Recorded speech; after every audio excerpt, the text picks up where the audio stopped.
Now that I've worked my way through the fairly short game that is Carrion, like an infected human overtaken by a weird red gloopy mess, I am torn. The more I think about this game, the more I just can't decide if it's good or not. In one instance, the game plays how it looks. Getting the ability to take on a maze-like laboratory full of medical experts was strangely addictive.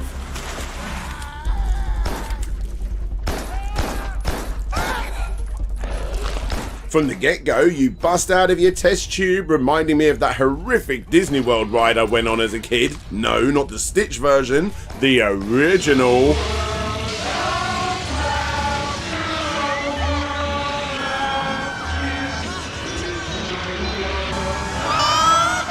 And you float around destroying everything in your path.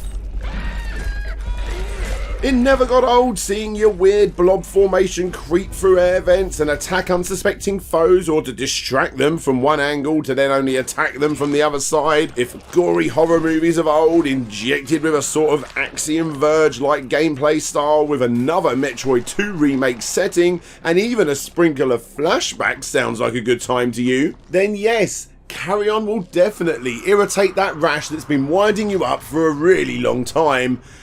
In a good way, of course.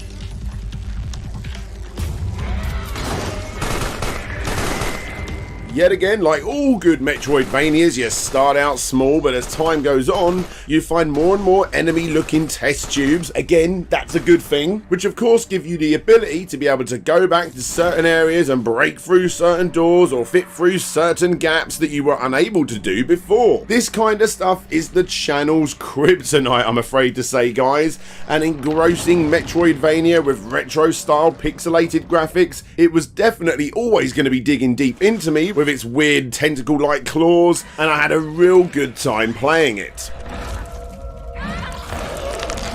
And in that sense, it's all good. Everything you see in the trailers you get to actually reenact in this game. You want to go on a murderous rampage for no good reason other than just to simply do it? Well, that's what you get to do in Carrion. And not a whole lot else. You see, it doesn't take long before you realise that you've seen pretty much everything that this game offers. For some, that's fine of course, because it is so unique, yet at the same time retro-like enough to grab hold of you, but at the same time, what they are offering here just isn't enough. Every area looks extremely similar. The added abilities honestly don't offer too much more. In fact, some of them I pretty much never used. And the way this game chooses to tell its story and of course change up the gameplay temporarily was, honestly, a little boring.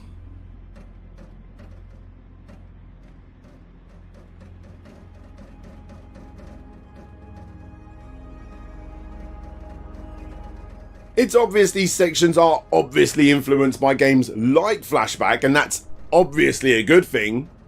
But going from this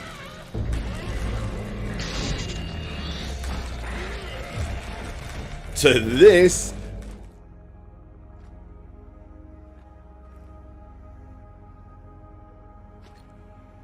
was just a bit jarring, and I never felt that they really did much more to extend the overall length of the game. With that said, those flashback moments never really do last too long. It was just a bit of an odd and stiff to control choice considering what is on offer the other 75% of the time. However, that's not the worst part about this game. Oh no, the worst part about Carrion is the fact that there is absolutely no map system. The reason I put this game down twice in the 3 short sittings I played it to completion was because I was losing my mind trying to find out where to go next, aimlessly running around the same damn areas over and over and over again, trying to find any little hatch that will let me through with whatever my new ability may have been. Add some kind of weird sonar map system and a story that actually plays out like the launch trailer showed. Add areas that look vastly different from each other. Heck, we're on a murderous rampage anyway, why not take this crazed virus out onto the streets?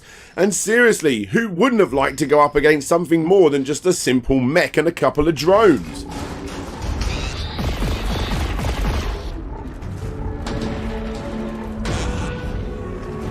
What about another virus? You know, the antidote. It just seems so obvious to me. Add some more interesting puzzles too while you're at it. Seriously guys, every single area you need to get through is normally held back by simple switches and having to open the right door. I'm sorry if this review's coming across all negative like, because honestly I did quite enjoy my time with Carrion. It's not that I'm upset about the game, I'm just disappointed. The potential that this title had was mind-blowing, and as good, no scrub that, great as the idea and execution of that idea was, it sadly doesn't go any further than this one idea. Regardless, there is no getting around the dark and dingy soundtrack, the excellent sound effects and the gritty retro style that all build up, especially in those harder to take over areas. The AI isn't, all that great with the humans. You work this out as you taunt them, as you see them scurry about, as you slam menacingly against the door or grab air ducts, flinging them about and smashing them into the surroundings, which are mostly destructible by the way. It all just lends itself into an experience that you're not likely going to be finding anywhere else. That is unless you're playing the Ooze on the Mega Drive, of course.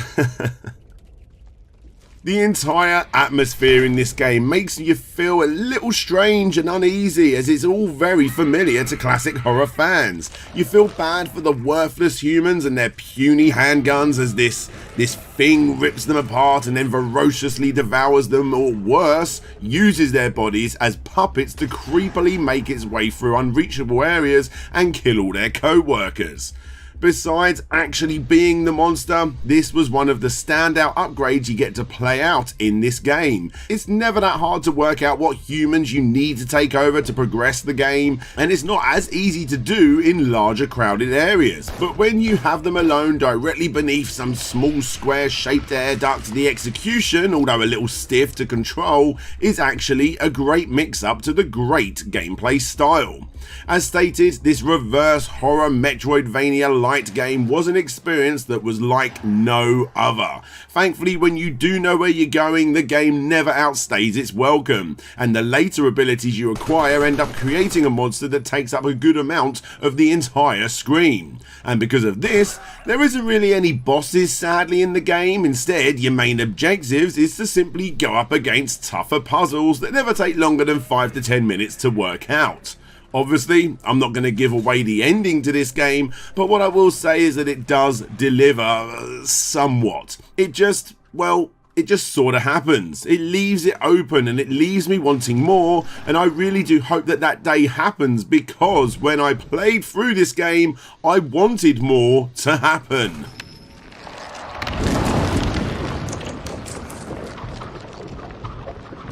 Still, Carrion has indeed left a lasting impression on me, so much so that I have indeed decided to buy it physically from Special Reserve Games myself, because I do see myself wanting to pick it up and play through it every year or so. Because although I know it could have done more, I still did enjoy my time pretending to be a blob of mess, destroying everything in its path and taking over the bodies of their friends to secretly kill even more. What that says about me, I don't know.